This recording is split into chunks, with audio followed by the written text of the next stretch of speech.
Devin AI isn't your average programmer. This groundbreaking AI, created by startup Cognition, is being hailed as the world's first AI software engineer. But what exactly does that mean, and how will it impact the future of coding? Devin AI, the brainchild of AI startup Cognition, has sent shockwaves through the tech world. This AI isn't just another coding assistant, it's designed to be a full-fledged software engineer, capable of taking projects from concept to completion. But what exactly makes Devin tick? Let's delve deeper into its capabilities and explore the potential technology powering it.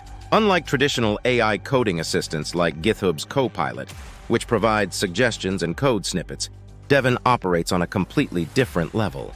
Here's what sets it apart: independent project execution.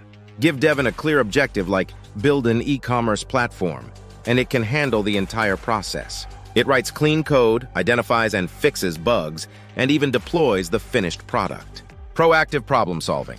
Devin reportedly possesses impressive planning abilities.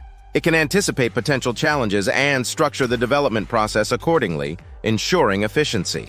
Self-learning and improvement. Constantly being updated and refined, Devin is said to learn from its experiences, continuously improving its coding skills and problem-solving abilities. Debug like a pro. It can identify and fix errors in its own code, saving developers valuable debugging time, and many more.